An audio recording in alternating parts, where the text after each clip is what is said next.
Shin Google Drive ɗinku shi ma a warwatse yake kamar ɗakin gwauro?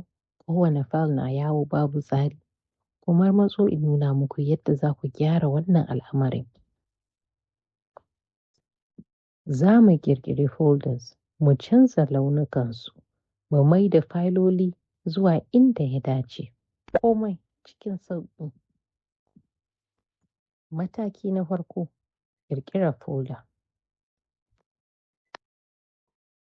Ku zo sama ta hannun hagu inda aka rubuta alamar tarawa New, sai ku zaɓi New folder.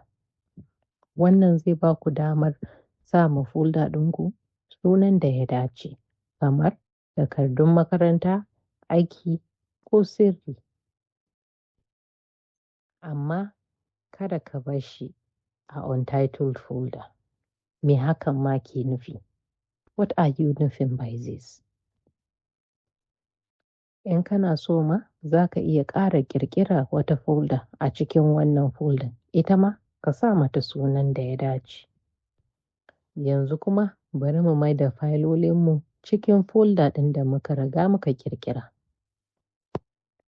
Za ku iya ja ku saka su kai tsaye, wato drag and drop.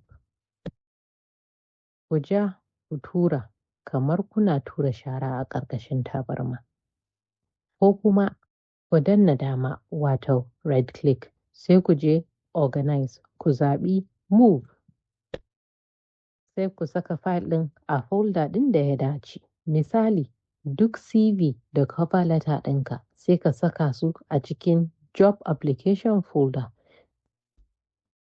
Kaga ka huta da bincike-bincike. Kana iya sa launi a kan folder ɗinka don su yi ma sauƙin ganewa. Danna dama a kan folder ɗin da kake son ka canza mata launi, sai ka je organize. Nan take za ka ga launukan da za ka iya zaɓa. Zaɓi launukan da suka dace da abin da kake ƙoƙarin yi.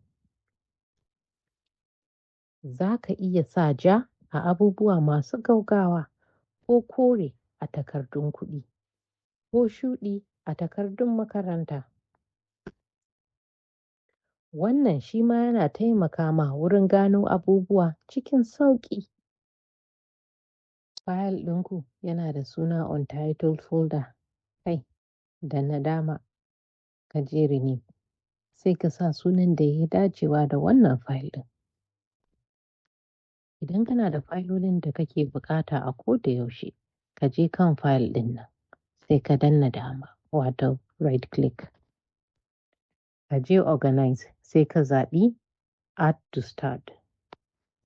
Za su bayyana a wani wuri na musamman mai suna start, irin su nan da nan ka samo su. Wannan kamar baƙi ne, ko a ce takardu na musamman. In kana neman wani fayil ko folder wanda ba lallai ne ka tuna inda ka sa shi ba, a sama akwai search bar, za ka iya rubuta sunan fayil ɗin ko nau'in fayil ɗin, wato kamar PDF, ko ma wanda ya tura fayil ɗin. Idan drive ɗinka a cike yake, to wannan shi ne hanyar cetonka. Ga shi nan, yanzu Google Drive ɗinku ya gyaru, babu tashin hankali. Kada ku manta ku danna like, ku yi subscribing, kuma ku tura ma abokanku ko abokan aikinku wanda kuka san Google Drive ɗinsu yana cikin hargitsi. Kamar kasuwar bayan sallar Juma'a. Fasaha a sauwaƙe tare da Malamar Tech. Na gode.